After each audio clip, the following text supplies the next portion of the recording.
Zee 24 तास एक पाऊल पुढे। मी मुंबईकरांच्या वतीने सरकारला एक नम्र विनंती करतोय की केवळ आम्ही कल्पना मांडली म्हणून कुठेही आपला गर्व आपला अहंगंड मध्ये येऊ न देता मुंबईकरांसाठी म्हणून एका चांगल्या सूचनेचा आपण स्वीकार करा। 99 वर्षानंतर ही संधी मिळालेली आहे। रेसकोर्सला माझा विरोध नाही, रेसकोर्स आज पुण्याला आहेच। मुंबईसाठी पाहिजे असेल तर मुंबईच्या बाहेरही रेसकोर्स करू शकाल, पण ही ऐन शहरातली जी जागा आहे ती मुंबईकरांसाठी त्यांच्या आनंदासाठी आपण उपलब्ध करून द्यावी हीच मी सरकारला विनंती करतोय। लवकरात लवकर हा प्रस्ताव सरकारकडे पण जाईल। रेसकोर्स दोन्हीवर पसरलेला आहे आणि दोन्ही जागेवर हेरिटेजचा टॅग आहे। त्याच्यामुळे एकदम एखादा निर्णय घेणं म्हणजे काय, ते मागे घेणं, त्यातले स्ट्रक्चर गाठवणं, ते पूर्ण मोकळं करणं, त्याची काय ओपन स्पेस जे काही डेव्हलपमेंट करायचे ते ह्या सगळ्याला ह्या अडचणी आहे।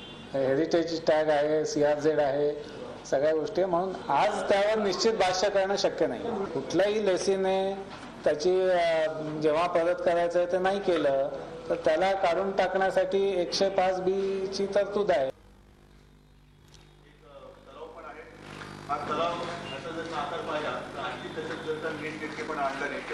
महाराष्ट्राचा सुद्धा तो आकार आपण करू शकतो आणि आपण बघू शकाल की तिकडे आणि इकडे याच्यात काय फरक आहे। हे जे मी म्हणतोय ही एक कल्पना आहे, पुन्हा पुन्हा मी तेच सांगतोय की एक कल्पना आहे।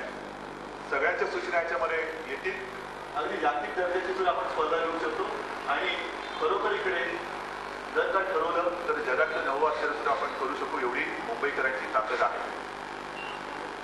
आपल्या माध्यमातून मी हे संकल्पचित्र तमाम मुंबईच्या नागरिकांच्या समोर ठेवत आहे आणि माझं तर मत असं आहे की पाहिजे तर सरकारने जनतेचा कौल घ्यावा की त्यांना काय हवं आहे। तो रेसकोर्स असा पाहिजे की असं स्वतःच्या परिवारासाठी आनंद तिकडे व्यक्त करता येईल, अख्खा दिवस तिकडे आपण रमून जाऊ शकाल असं तुम्हाला उद्यान पाहिजे। हे मुंबईकरांचा कौल सरकार घेऊ शकता, आपण घेऊ शकता। मुंबईकरांचा कौल घ्यावा, जनतेचं मत घ्यावं असं सांगत उद्धव यांनी आता राज्य सरकारच्या कोर्टात चेंडू टोलवलाय। आपण या संदर्भात अधिक चर्चा करूयात। आमचे प्रतिनिधी दिनेश दुखंडे आपल्या सोबत आहेत। दिनेश, आपण पाहतोय शिवसेना पूर्ण तयारीने उतरली आहे, संकल्पचित्र सादर केलं आहे, मुख्यमंत्र्यांकडे या संदर्भात हे सादर करणार आहोत, जनतेचा कौल घ्या असं म्हणतंय। नेमकी शिवसेनेची आजची भूमिका काय होती?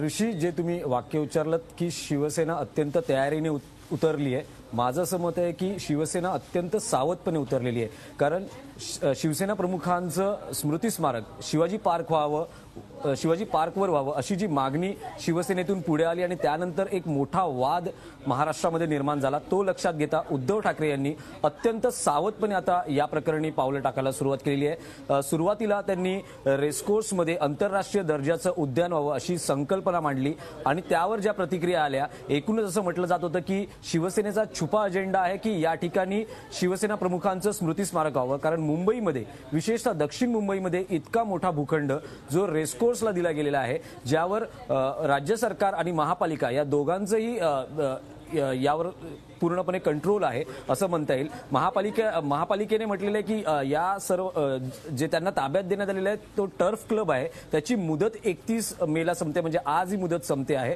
त्यानंतर आता शिवसेनेने हा जो रेसकोर्स आहे त्याचा भाग आहे तो ताब्यामध्ये घेण्यासाठी हालचाली सुरू केलेल्या आहेत। मात्र या सर्व प्रकरणामध्ये मुख्यमंत्र्यांची भूमिका अत्यंत महत्वाची असणार आहे, कारण या बाबतीतला निर्णय हा अंतिमतः मंजुरीसाठी मुख्यमंत्र्यांकडे जाणार आहे। त्यामुळे कोणालाही न दुखावता उद्धव ठाकरे असतील, शिवसेना असेल किंवा महापालिकेतले जे शिवसेनेचे सत्ताधारी नेते असतील, त्यांना हा जो निर्णय आहे हा मुख्यमंत्र्यांकडून घ्यायचा आहे। मुख्यमंत्र्यांनी याआधी काही भूमिका जाहीर केली असली तरी आता सध्या त्यांची कुठली भूमिका आलेली नाहीये। महापालिकेनेही म्हटलेलं की या निमित्तानं शिवसेनेची जी भूमिका होती ती समोर आली आहे। राष्ट्रवादी काँग्रेस आता मुख्यमंत्र्यांच्या आड कोणतं राजकारण खेळतंय आणि सगळ्यात महत्त्वाचं म्हणजे राजकीय दृष्ट्या काँग्रेस राष्ट्रवादीकडनं कोणतं समर्थनीय कारण समोर येतं हे पाहणं अतिशय महत्त्वाचं ठरणार आहे, कारण त्यावरच ठरणार आहेत की मनसुबे उधळले जाणार की पुन्हा एकदा घोडे उधळले जाणार। ते धन्यवाद दिनेश या साऱ्या माहितीबद्दल।